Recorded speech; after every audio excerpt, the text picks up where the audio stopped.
It was the kind of morning where the very air inside Capitol Hill felt different, thick, deliberate, almost ceremonial. The marble floors had been polished to a mirror shine, reflecting the cold glow of the chandeliers above. Every step echoed crisp and sharp, bouncing off the high domed ceiling, as though the building itself was listening.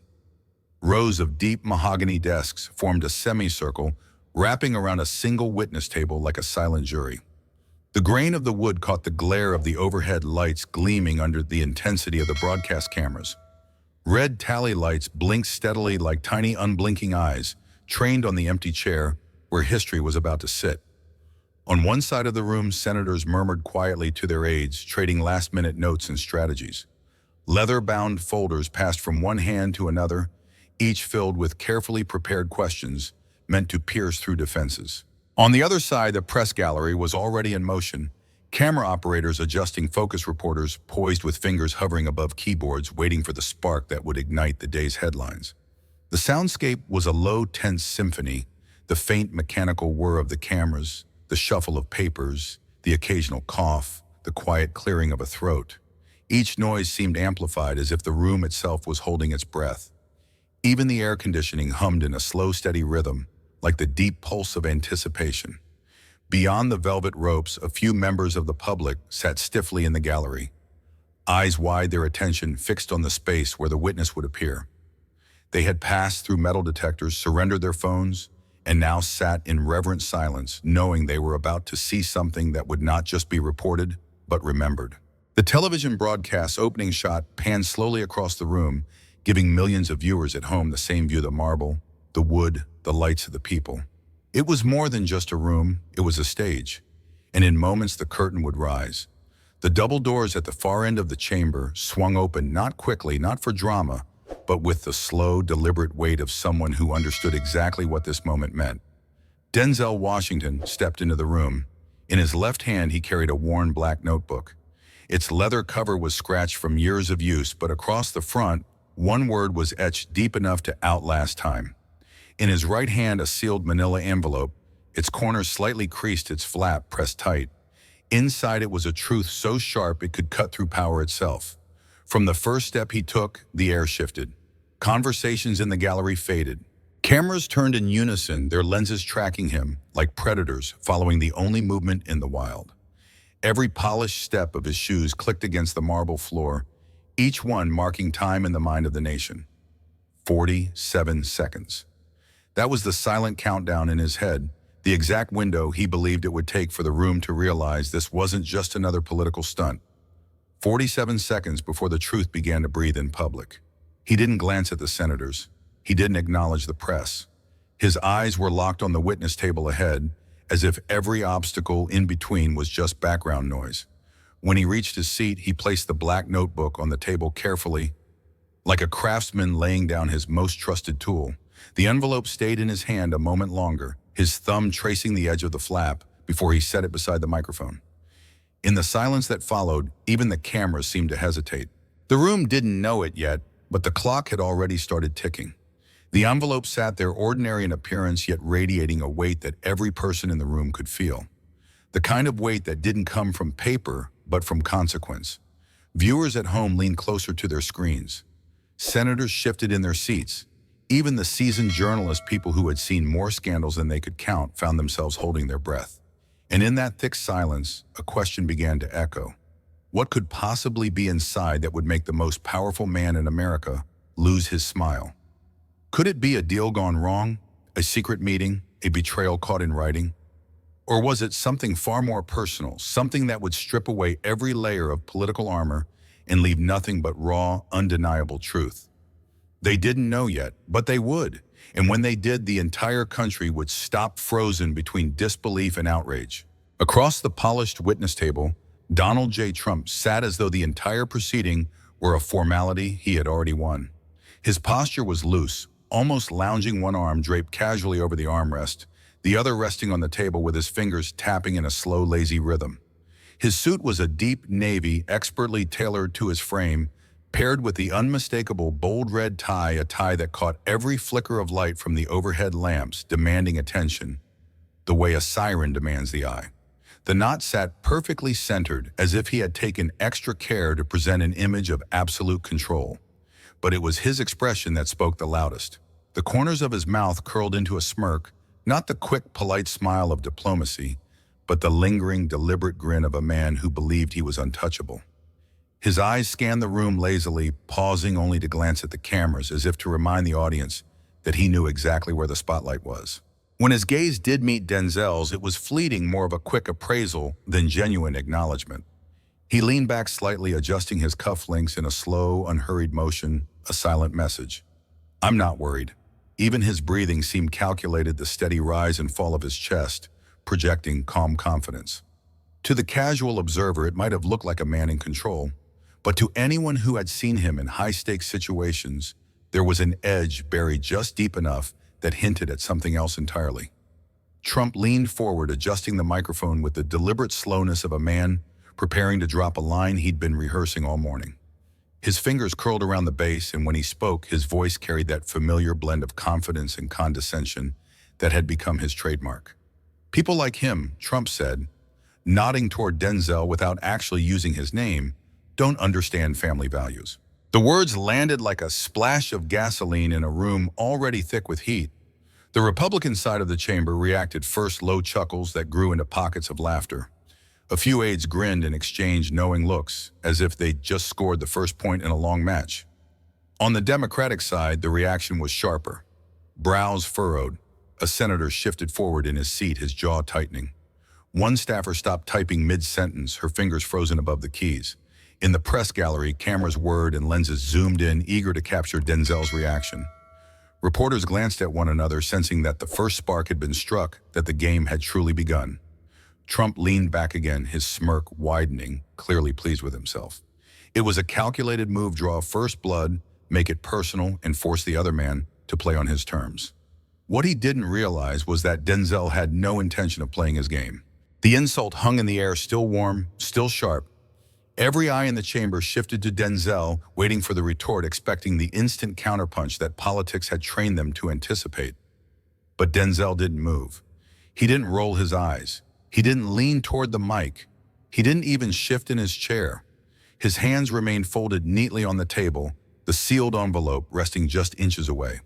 The cameras tightened their frame, zooming in on his face, calm, unreadable, the kind of stillness that makes people uneasy because it gives away nothing.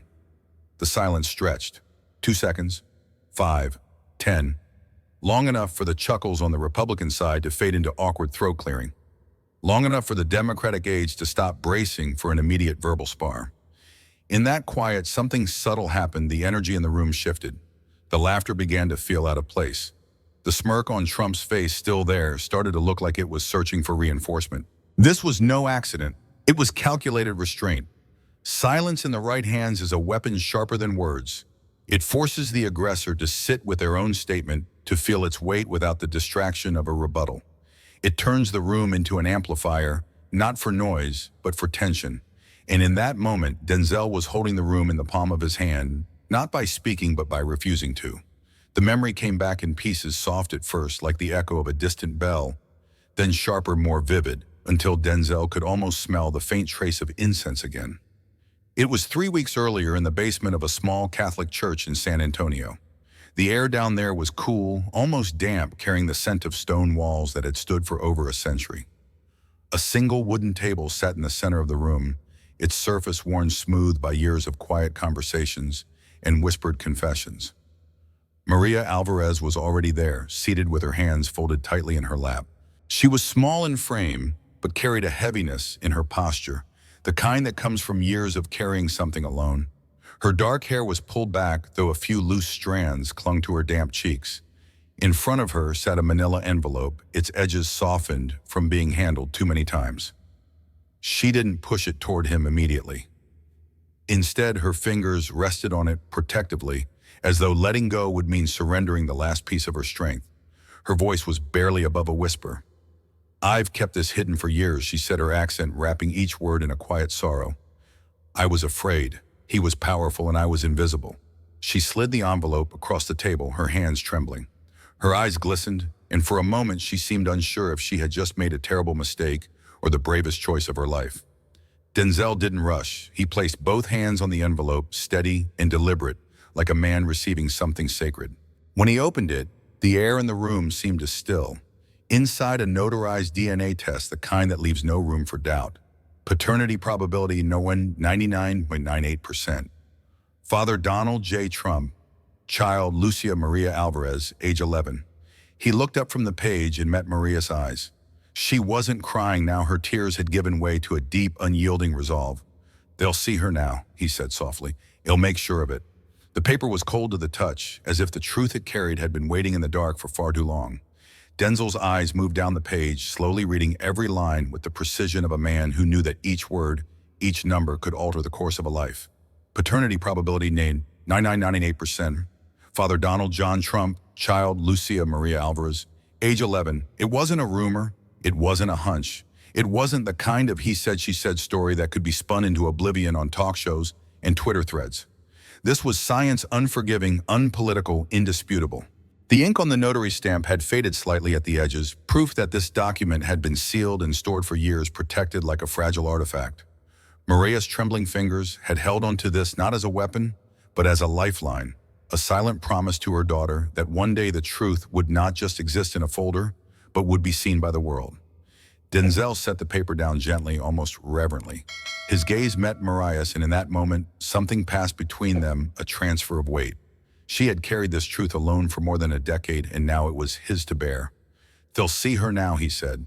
It wasn't loud. It wasn't for the cameras. It was steady, grounded, and final. A statement, a vow, and a warning delivered all at once. At first, all Denzel felt was the weight of her story, the quiet ache of a woman who had lived more than a decade in the shadow of fear.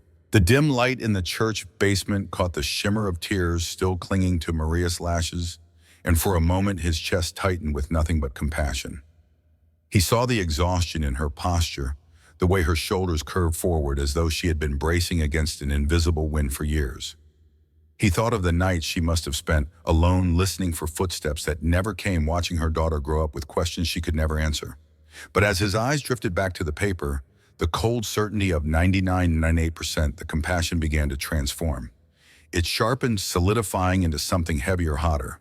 This wasn't just neglect. It wasn't just a man walking away from responsibility.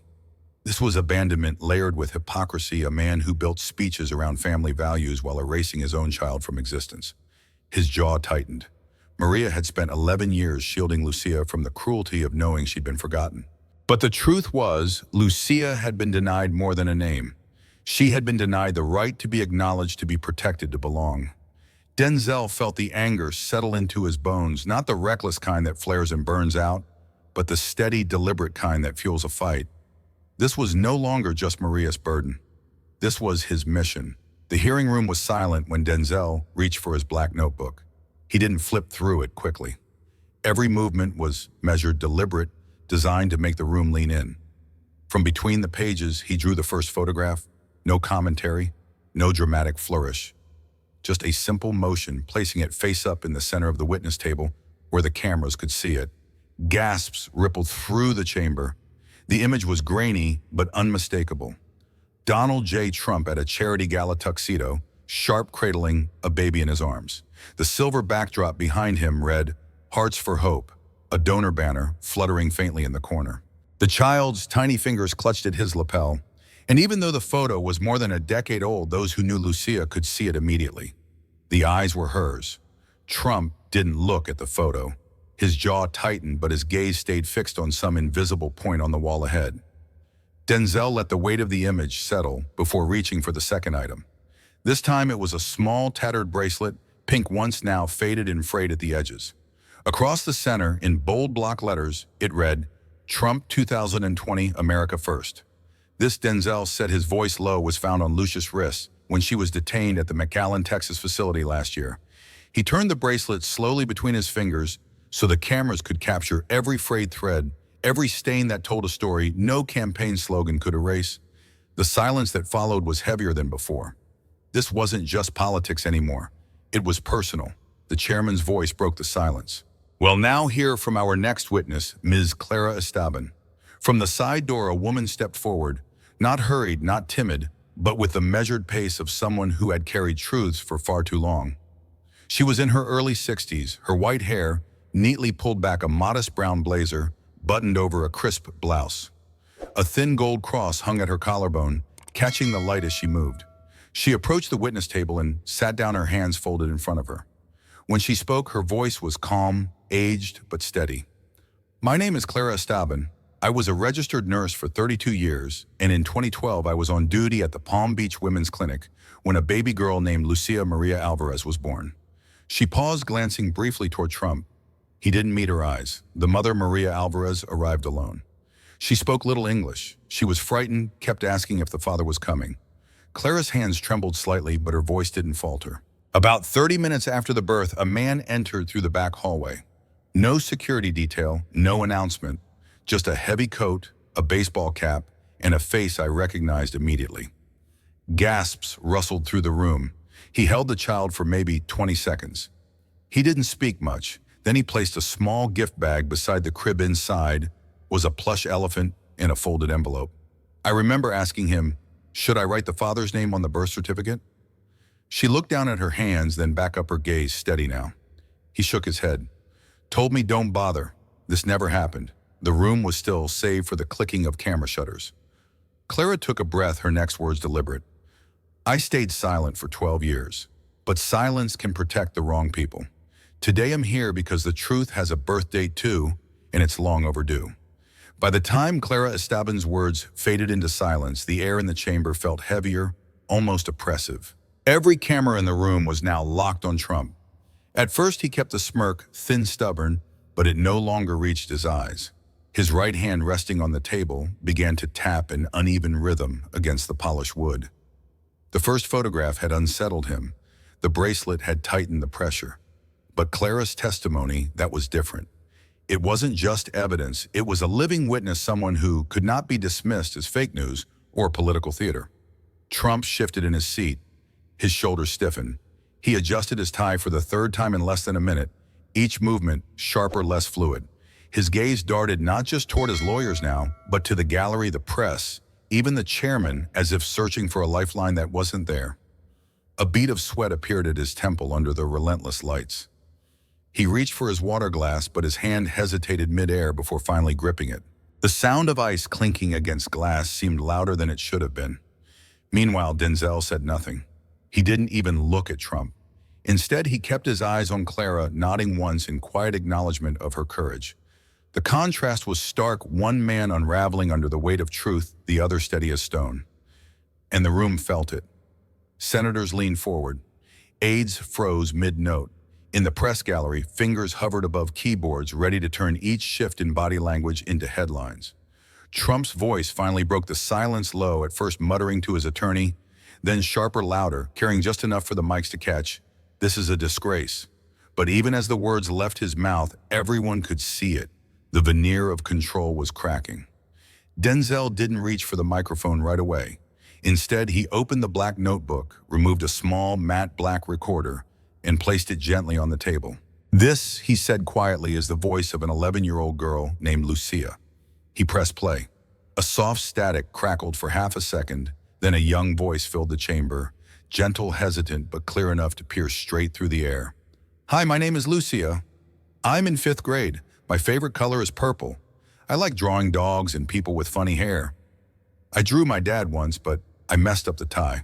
A faint laugh rippled in the gallery, but died almost instantly. I don't know if he remembers me, the voice continued, but Mama says I look like him. I hope that's true. I think about him a lot. I wonder what his voice sounds like. The words hung in the air like a prayer. The room had gone utterly still. I had a dream last week, she said, that he gave me a cupcake. It had red, white, and blue sprinkles. Mama said maybe that means he still thinks about me, but I don't know. There was a pause, a small intake of breath. I just want to know why he never talks to Mama, or to me. I'm okay except when I'm not. When the recording clicked off, there was no applause, no noise, only the sound of breathing, uneven and heavy. Even the marble walls seemed to hold their breath. When the final click from the recorder echoed off the marble walls, no one dared to move. Not the senators who moments ago had been leaning forward ready to pounce. Not the aides clutching their tablets. Not even the journalists whose fingers usually flew over their keyboards without pause. It was as if the air itself had thickened, forcing everyone to sit with her voice, her words, her small, fragile hope. Denzel didn't say a word. He didn't need to. He simply let the silence stretch second after second until it stopped feeling like a pause and started feeling like a wait. Somewhere in the back, a camera shutter clicked loud and intrusive in the stillness. The sound made one senator flinch. Across the table, Trump's smirk was gone. His lips pressed into a thin-lined jaw, working as if he were chewing on something bitter. His hands, once relaxed on the desk, now tapped faintly, impatient or unsettled, it was hard to tell. The silence wasn't just the absence of noise, it was an unspoken demand. Feel this. Don't look away. At first, the room burned with anger, the kind that rises from the gut and tightens every muscle in your body. People were furious at the lies, the abandonment, the cold distance between a child and the man who should have been her protector. But then something shifted. It wasn't just the facts anymore. It wasn't about political points or legal arguments. It was about an 11-year-old girl who still kept a pair of worn sneakers by her bed, waiting for the day she might finally run toward her father, instead of just dreaming about him. Faces softened. Shoulders that had been rigid began to slump under the weight of realization. Even some of the most stone-faced senators averted their eyes as if ashamed to be seen witnessing such raw humanity. The anger was still there, but it had been joined by something heavier, something quieter. Compassion. Not the pity you feel for a stranger in passing, but the deep, aching kind that grabs you by the chest and won't let go. The kind that makes you want to stand up across the room and make sure that little girl never has to ask why again. The hearing hadn't even adjourned before the first headlines hit. Shock on Capitol Hill. Child's voice silences Trump. Lucia's story breaks America's heart. Within minutes, hashtags flooded every social media platform. Her name is Lucia, tell the truth. No child left behind. Twitter threads spread like wildfire with clips of the little girl's trembling voice racking up millions of views before the hour was over. On cable news, anchors broke from their planned segments, voices shaking as they replayed the audio over and over. Some tried to hold back tears. Others let them fall. By nightfall, the streets of New York, Chicago, Los Angeles, and dozens of smaller cities were alive with movement. Thousands gathered outside federal buildings, holding signs "Justice for Lucia Fathers." Don't abandon truth over power. Candles flickered in the cold night air, and strangers hugged like old friends. It wasn't just political anymore. It was personal. For every person who had been abandoned, ignored, or made invisible, this felt like their fight too. Across the country, living rooms fell silent. In a small house in Birmingham, Alabama, 72-year-old Harold Jennings leaned forward in his recliner, hands clasped tight. He'd marched in Selma in 1965, felt a sting of tear gas, the weight of batons. Now, watching a little girl's voice crack through the arrogance of power, he felt the same tightness in his chest he had half a century ago. In Chicago, retired schoolteacher Elaine Morris wiped her glasses with trembling fingers. "It's like she's speaking for all of us who were ever silenced," she whispered to no one in particular. The television glow reflected off her tear-streaked cheeks. At a diner in rural Pennsylvania, the afternoon crowd huddled around the mounted TV, coffee growing cold as no one dared break the spell. The waitress, a woman in her late 60s, set down a tray and stayed to watch, muttering, "I've been waiting my whole life to hear someone stand up like this." For older Americans who had lived through civil rights marches, anti-war protests, and countless pleas for equality, this wasn't just another political scandal. This was vindication, a reminder that truth still had the power to pierce through even the thickest armor of denial. Within hours, the ripple turned into a tidal wave. Child advocacy groups across the nation issued urgent statements.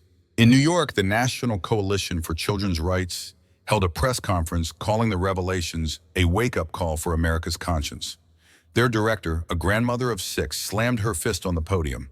No child should be denied their identity because of politics or power. In Los Angeles, immigrant community leaders gathered outside City Hall holding up photos of Lucia alongside banners that read, "Justice for every child, no matter where they're from." The crowd chanted in English and Spanish, their voices echoing off the glass towers downtown. In Texas, church congregations organized vigils, candles flickering in the warm night air. But pastors spoke not about politics, but about moral duty, the kind that transcends party lines. Online hashtags exploded. Lucia's voice has truth over power, hashtag every child counts. Millions of shares, millions of comment stories from people who had been abandoned or silenced as children. What had started as a hearing in a Senate chamber had now ignited a movement, one that no politician, no matter how powerful, could fully control. The room was silent except for the faint hum of the cameras. Denzel Washington stood, his movements deliberate, almost ceremonial. One by one, he placed the evidence on the committee's table. First, the birth certificate, the empty space where a father's name should have been. Second, a photo of a much younger Donald Trump holding a newborn Lucia, smiling for the camera as if nothing was wrong. Third, a small worn Trump 2020 wristband, the same one found on Lucia when she was detained at the border. And finally, a folded sheet of paper. He opened it carefully and revealed Lucia's poem written in a child's uneven handwriting, every word a plea for the love she'd never received. Denzel's voice was steady, but every syllable carried weight. This isn't politics, this is responsibility. For a long moment, no one moved. Trump stared at the table, his hands clenched. Senators shifted uncomfortably. The press cameras kept rolling, capturing every twitch, every flicker of emotion. And in that stillness, it became clear this was no longer about winning or losing. It was about truth staring power in the face. Denzel didn't raise his voice. He didn't have to. The weight of the evidence was already crushing the room.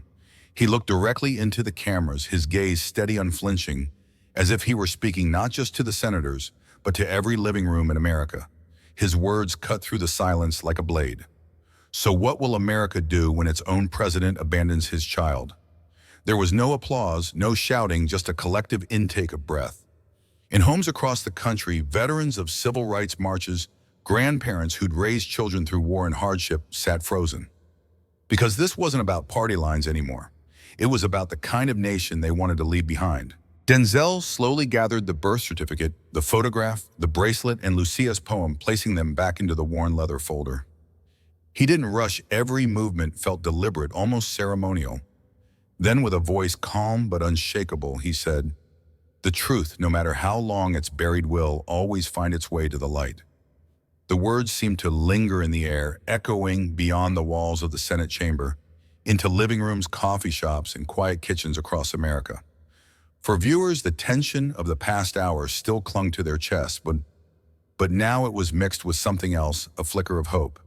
Because they had just witnessed not only a confrontation of power, but a reminder that decency still had a place in the public square. And as the screen faded to black, people leaned back in their chairs, exhaling slowly, knowing they had just been part of a story that was both relentless in its tension and deeply human at its core. In life, power and titles may shield a person for a while, but they can never erase the truth. When injustice touches the innocent, especially a child, it becomes a responsibility of every decent human being to speak up. Silence only protects the wrongdoer. Courage, no matter how uncomfortable, is the bridge between injustice and change. If you believe that truth matters, that no one is above accountability, and that every story like this deserves to be heard, subscribe to our channel. Join a community that refuses to look away when injustice knocks at the door. Click subscribe now and stand with us in bringing light where others try to keep it dark.